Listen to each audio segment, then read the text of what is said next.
Imagine this: 3 months of winter. No electric light, no central heating, no supermarkets open around the clock, no internet to order food, just you, your family, and whatever you managed to store before the first snow fell. Today, most of us would not last a week in those conditions.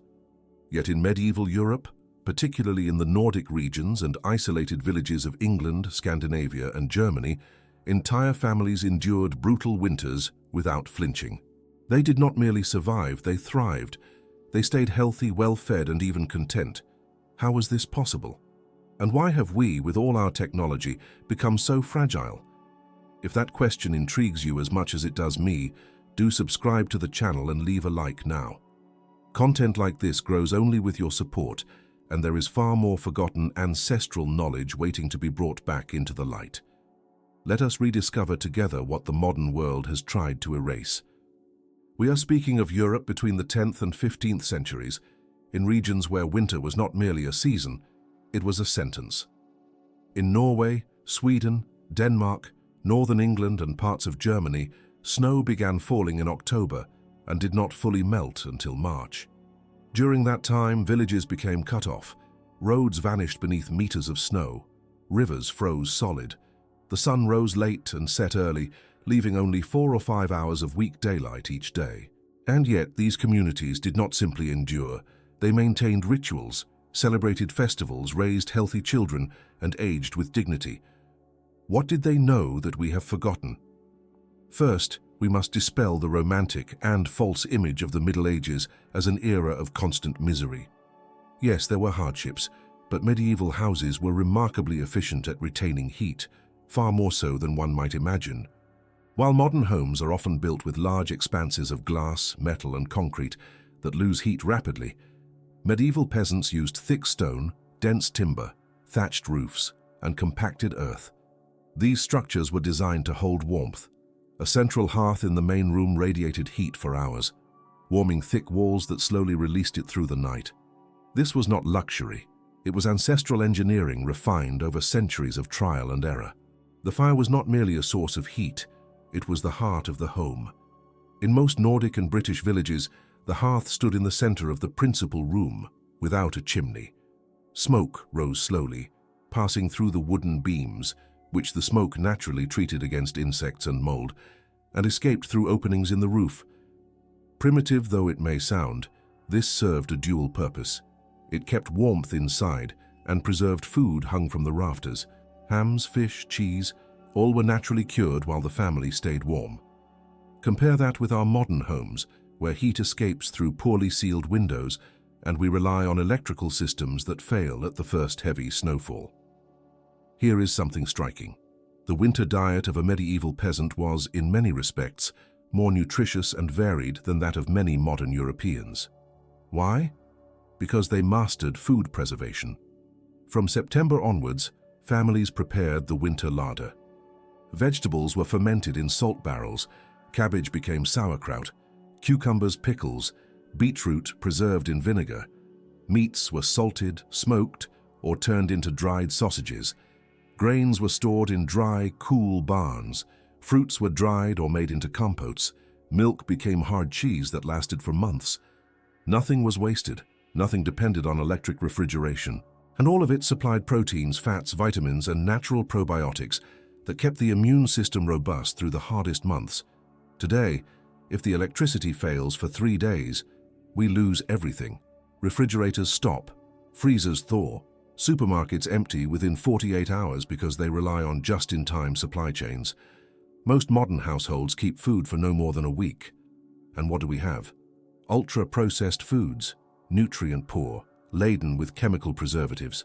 Meanwhile, our ancestors kept months of real food, preserved naturally, stored in their own homes.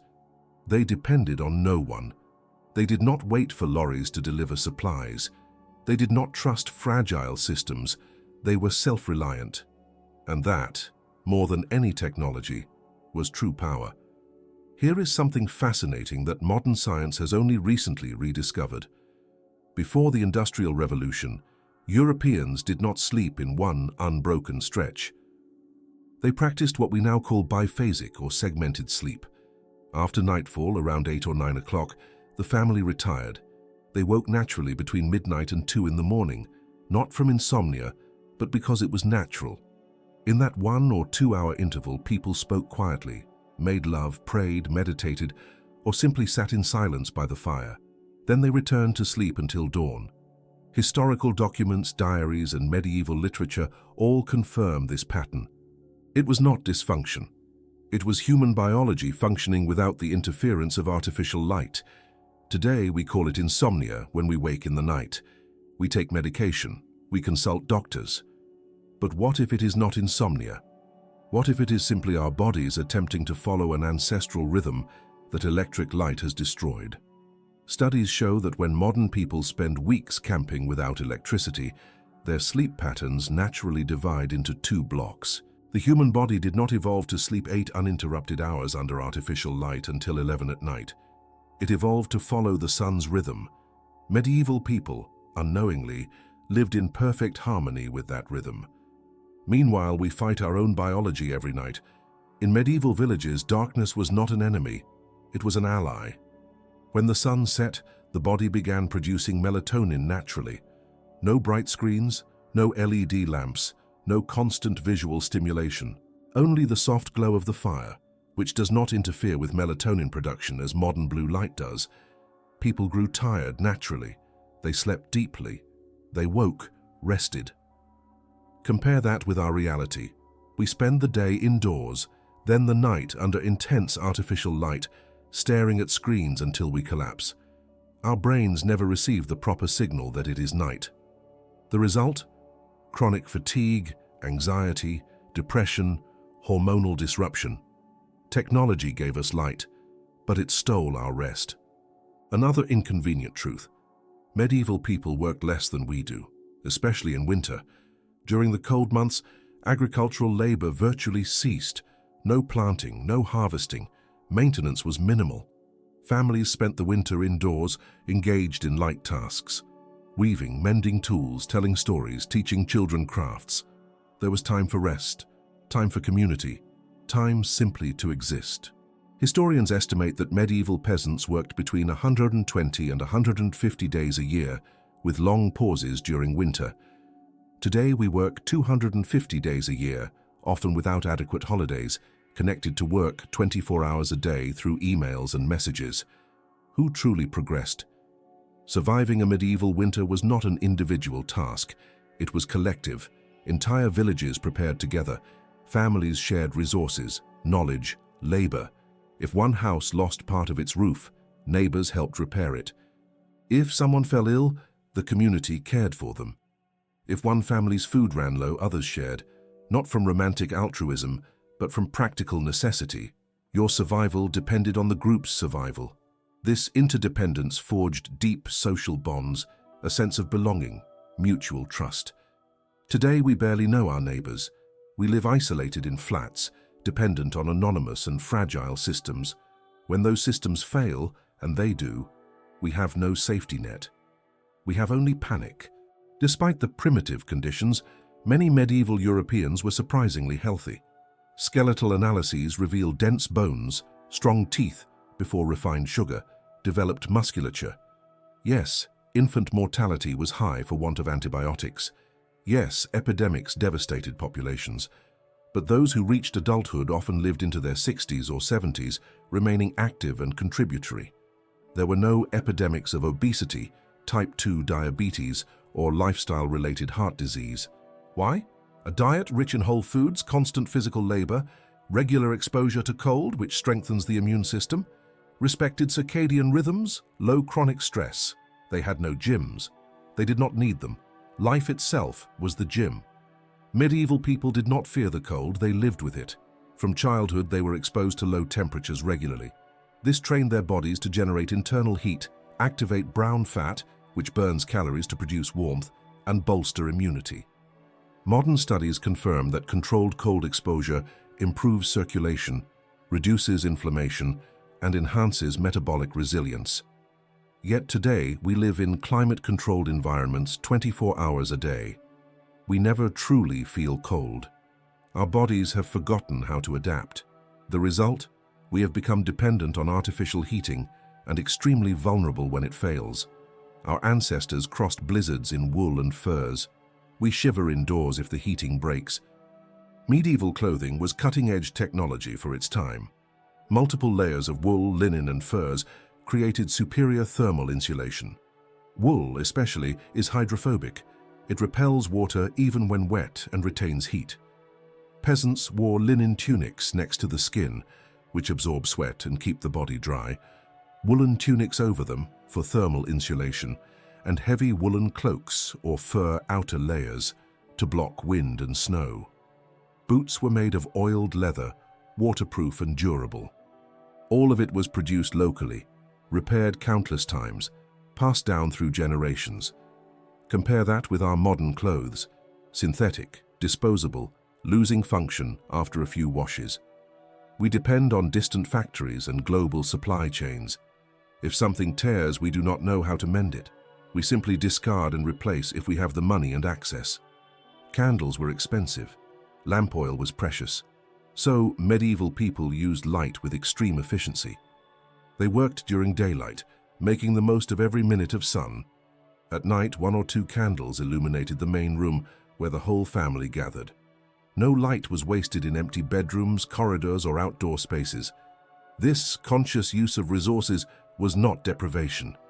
It was wisdom. Today, we leave lights on in unoccupied rooms without a thought. We illuminate entire cities all night, creating light pollution that blots out the stars. We expend vast energy for light where none is needed. Progress, or mere excess without purpose. Winter festivals were not merely religious celebrations. They were psychological survival strategies. The winter solstice, Yule, Christmas, all fall in the darkest period of the year, deliberately so. They were moments to gather the community, light great bonfires, share special food, sing, tell stories. This broke the monotony of winter, renewed hope, strengthened social bonds. Modern anthropologists recognize that communal rituals are essential for mental health, especially in harsh conditions. Medieval people knew this instinctively. They created traditions that sustained the human spirit through darkness. Today, we try to replace community with digital entertainment. It does not work. Modern loneliness is epidemic, even or especially in crowded cities. Fresh water in a medieval winter was not a problem. It was abundance. Snow and ice provided pure water when melted. But clever villages went further. They collected and compacted ice in deep pits covered with straw and earth, creating natural refrigerators that preserved ice until the following summer. Beer, butter, cheese, everything could be cooled months after winter ended. No electricity, no refrigerators, only a deep understanding of insulating materials and temperature. Today, if the fridge fails, we lose everything in 24 hours. We no longer know how to preserve food without technology. This total dependence on external systems is vulnerability, not progress.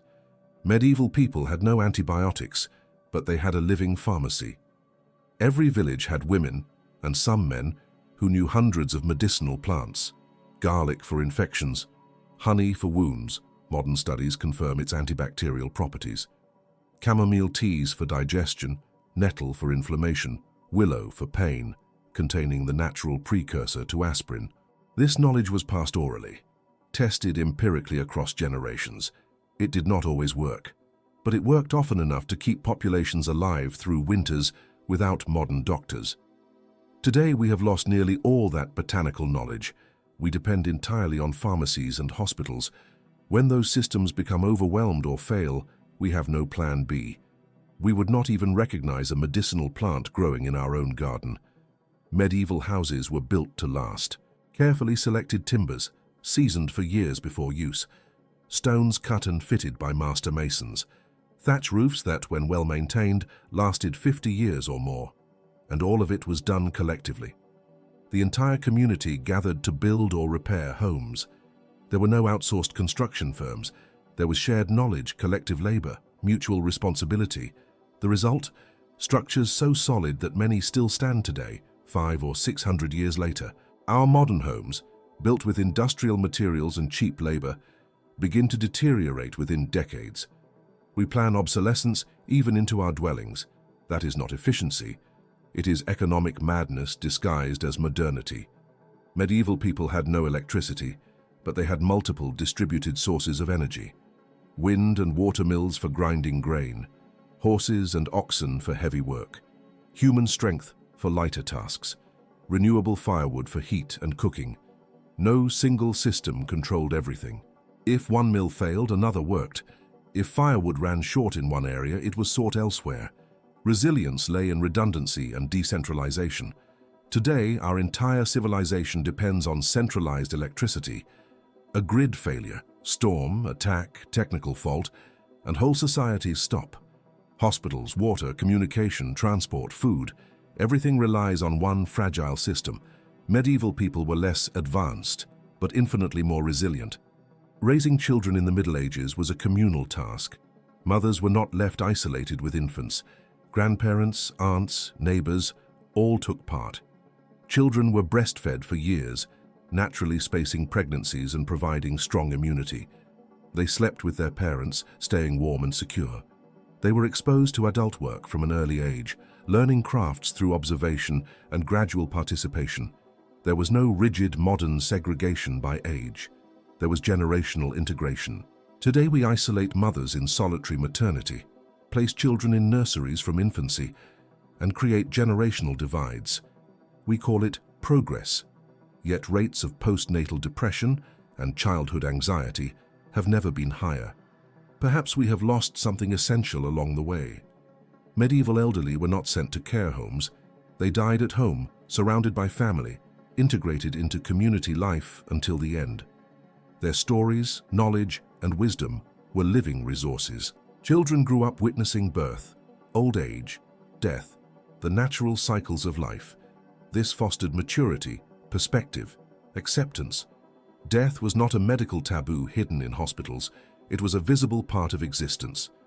Today we segregate the elderly, medicalize death, conceal mortality until it strikes with brutal psychological force. We have created societies that deny time, age, finitude, and we pay the price in chronic existential anxiety. Medieval people were wiser. They accepted what they could not change and honored every phase of life. Medieval villages were quiet. No cars, no aeroplanes, no industrial machinery, no electronic alarms. Only natural sounds, wind, rain, animals, human voices. That acoustic environment allowed deep thought, contemplation, emotional processing. The brain rested. Today we live under constant sonic bombardment. Urban noise pollution exceeds safe levels. Studies show that chronic noise raises stress, blood pressure, sleep disorders, aggression. We never experience true silence. Our brains never fully rest. And we wonder why anxiety and burnout are epidemic. Perhaps the answer lies in what we have lost, the ability simply to hear silence. Medieval villages produced nearly everything locally: food, clothing, tools, furniture, remedies. There was regional trade, of course, but the foundation was self-sufficiency. This meant distant crises did not destroy local communities. A war 200 kilometers away did not leave a village without food. A trade route collapse did not halt life. There was buffer, protection, resilience. Today our supply chains are global and just in time. Everything arrives exactly when needed, with no stock. Efficient in normal times, yes. But when any shock occurs, pandemic, canal blockage, war, climate crisis, everything collapses in days. Empty supermarkets, medicine shortages, societal panic. Medieval people understood. Local independence is security. Global dependence is vulnerability. Every medieval peasant was multi-skilled. They could mend tools, make furniture, tend animals, preserve food, treat basic wounds, produce clothing. Not as a hobby, but from necessity. This practical intelligence created autonomy, confidence, adaptability. You did not depend on specialists for everything. Today, most of us cannot change a tire, fix a leak, or bake bread from scratch. We outsource absolutely everything. When professionals are unavailable, strike, crisis, economic collapse, we are paralyzed. Our modern education privileges abstract knowledge but neglects practical competence. The result? generations who can navigate social media but cannot grow a carrot or repair a broken chair. Medieval people lived cyclical time, seasons that returned, harvests that repeated, generations that succeeded one another. There was no obsession with endless progress or perpetual growth. There was acceptance of natural rhythms. This fostered patience, respect for processes, connection to cycles larger than individual life. Today, we live accelerated linear time. Everything must be fast, efficient, optimized. There is no respect for natural maturation. We want immediate results. That mindset breeds chronic anxiety, constant frustration, the feeling of always being behind. Medieval people knew some things cannot be rushed. Wheat grows in its time. Cheese matures when it matures. Children develop at their pace. Respecting that was not backwardness, it was wisdom. Medieval life alternated ritualized abundance and scarcity. There were generous feasts after harvests with plentiful food, ale, celebration. And there were periods of fasting, especially Lent, when less was eaten and certain foods abstained from. That rhythm created contrast, appreciation, metabolic health. Modern studies on intermittent fasting confirm the benefits: improved insulin sensitivity, cellular autophagy, longevity. Medieval people practiced this intuitively, culturally. Today, we have constant access to ultra-processed food. We eat all the time without rhythm, without contrast. The result? Epidemics of obesity, diabetes, metabolic disease. Our bodies, adapted to periodic scarcity, cannot cope with perpetual abundance. Once again, the primitive was more aligned with our biology than the modern. Without mass-printed books, medieval people relied on memory and oral narrative. Stories were told and retold, subtly changing with each teller, yet preserving cores of wisdom, ethics, identity. This kept the past alive, relevant, integrated into the present. Elders were living libraries. Today we outsource memory to digital devices. We memorize nothing, it's on Google. We do not tell stories, we watch Netflix. We have lost the ability to transmit knowledge across generations through orality. And when digital systems fail or change, platforms close, formats become obsolete, censorship, we lose information permanently. Medieval people preserved knowledge through centuries without any storage technology. We struggle to keep digital photos for a decade. Medieval animals were partners in work and survival. Oxen plowed, horses carried, chickens gave eggs, pigs turned scraps into protein, dogs guarded. The relationship was symbiotic, not sentimental yet not cruel.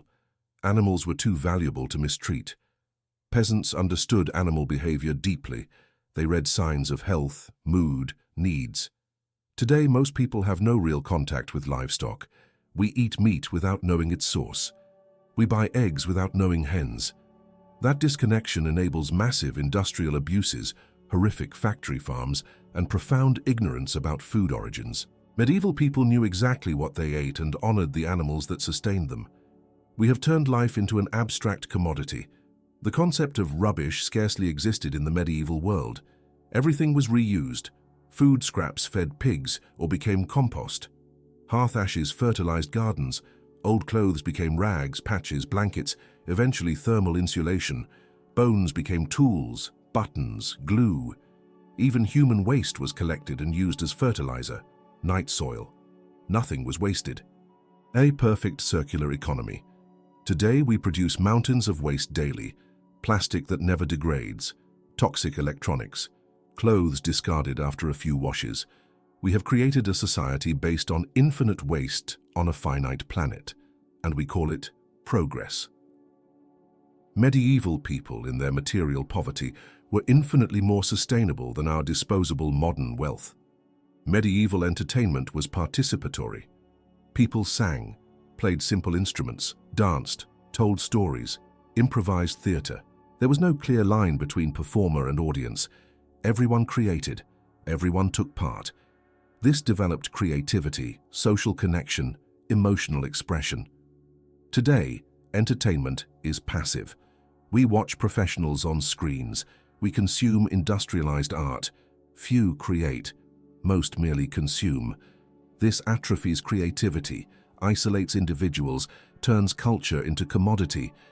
Studies show that active participation in music, art, narrative dramatically improves mental health. Medieval people did this naturally. We need therapists to relearn what we once knew, to create, not merely consume. Medieval children learned by doing. Boys accompanied fathers to field, forge, workshop. Girls followed mothers to loom, kitchen, garden. Learning was embedded, contextualized, practical. By 12, most mastered complex skills. Today, children spend 12 or more years in classrooms learning abstractions disconnected from real life. Then they reach adulthood unable to cook, budget, mend, or grow, basic skills of autonomy. Our education system produces excellent corporate employees, but people incapable of self-care. Medieval people produced competent adults by 14. We produce dependent adolescents at 25. Who truly educated better? Medieval societies had explicit rituals marking life transitions: baptism in infancy, first communion, learning a trade, marriage. Each ritual defined new identity, new responsibilities, new social place. This gave structure, purpose, belonging. Today, we have lost nearly all meaningful rites of passage. Childhood becomes adolescence, becomes adulthood without clear markers. The result?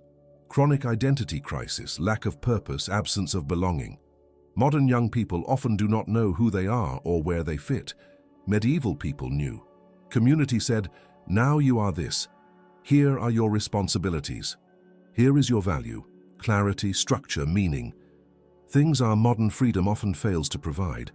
Medieval work had immediate, tangible results. You plowed, planted, harvested.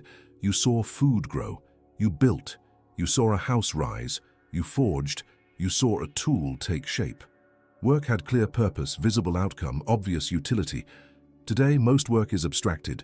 We move numbers in spreadsheets. We send emails. We attend meetings about meetings.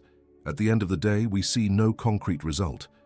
This breeds deep alienation, a sense of uselessness, constant questioning. Does this matter? Am I making a difference? Medieval people had no such doubts. Their work kept people alive. Purpose was self-evident. Our modern efficiency has created material abundance, but often at the cost of personal meaning. Peasants knew their local environment profoundly. They knew which plants grew in which soil, when birds migrated, which insects signaled weather change, where to find groundwater. This ecological literacy was not academic. It was practical, essential, visceral. Today, most people, especially urban ones, cannot name 3 native plants in their region. They do not recognize constellations. They do not read clouds. We live disconnected from the earth that sustains us. When artificial systems fail, we lack ecological knowledge to guide us. Medieval people could read the natural world as we read screens. That wisdom vanished in just a few generations, and with it, a fundamental part of our humanity. Medieval people lived with real, constant risks. A wound could turn septic, a severe winter could kill, a fire could destroy everything. Yet they were not paralyzed by fear. They accepted risk as part of life. They developed practical courage, not dramatic heroism, but daily persistence in the face of difficulty. Today, we live in the safest societies in history, yet we suffer an epidemic of anxiety. Why? Because we have eliminated physical risks, but created infinite psychological insecurities. Fear of failure, fear of social judgment, fear of losing status. Medieval people faced wolves and hunger. We fear negative comments online. Something fundamental has inverted. Perhaps removing every physical challenge did not create courage. It created profound psychological fragility. Medieval objects were beautiful because they were well made. A chair was beautiful because it was solid, proportioned, durable. A ceramic bowl was admirable because it held food without breaking. Aesthetics emerged from function. There was no separation between useful and beautiful. Today we have beautiful objects that break quickly and functional things that are ugly. We separate form from function. The result? Ugly but efficient environments, hideous corporate buildings, and useless design objects. Medieval people had no such aesthetic schizophrenia. Beauty was a natural byproduct of artisanal excellence. When you make something well to last with care, it becomes beautiful naturally. Perhaps that is why their cathedrals still move us 800 years later, while modern buildings become ruins in decades. Paradox of the medieval world: fewer choices created less anxiety. Social roles were defined at birth. Career options were limited. You married within a small circle. Choices were restricted. It may seem oppressive, but it also eliminated decision paralysis. Today we have infinite freedom. We can be anything, go anywhere, choose from 1,000 options for everything. The result? Chronic anxiety, fear of the wrong choice, perpetual FOMO, constant dissatisfaction because something better is always possible. Medieval people, within their limitations, were often more content. We should not romanticize genuine oppression, but we should recognize infinite possibilities do not guarantee happiness. Sometimes structure and limitation bring the peace that total freedom cannot. Here is the painful truth. Much of what we call progress has destroyed ancestral knowledge without adequately replacing it.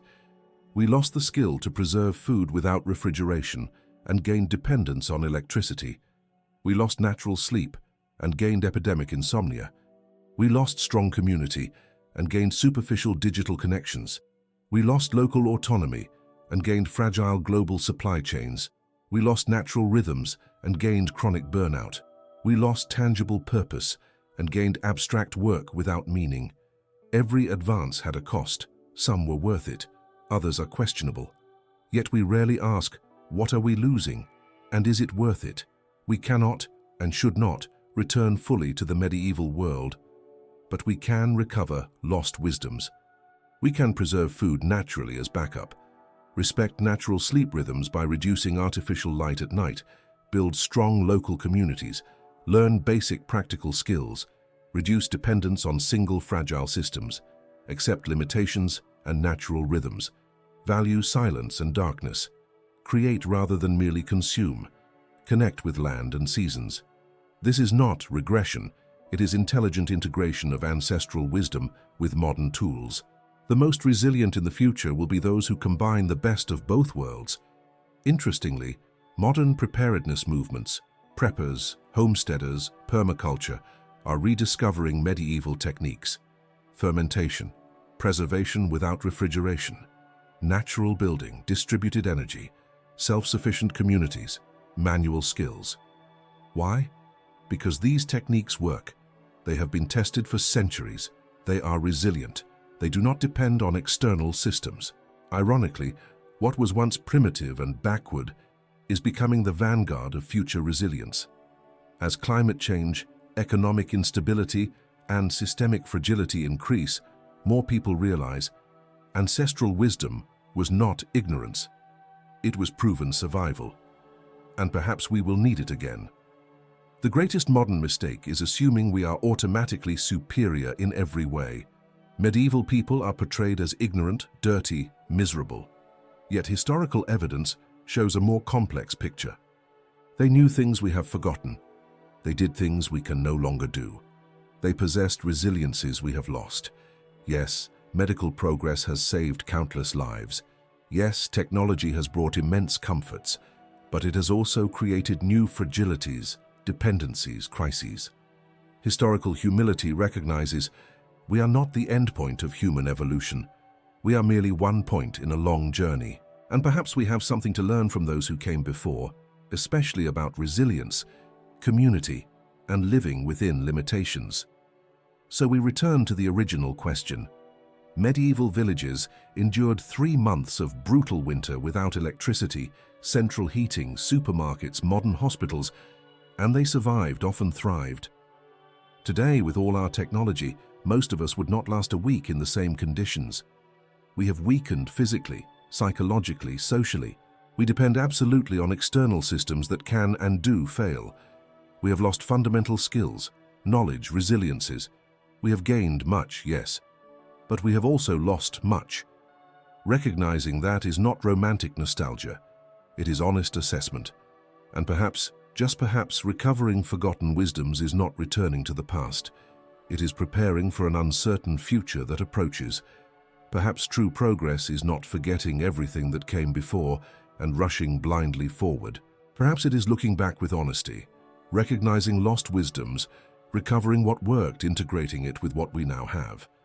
Medieval people had answers to problems we have recreated and do not know how to solve. They slept better. They ate more healthily in many ways. They had stronger communities. They were more resilient to crises. We should not idealize everything. Infant mortality, disease, oppressions were real. But neither should we discard everything. There is gold buried in that backwardness we so often despise. And perhaps in the turbulent times ahead, we will desperately need that ancient gold to survive the modern future.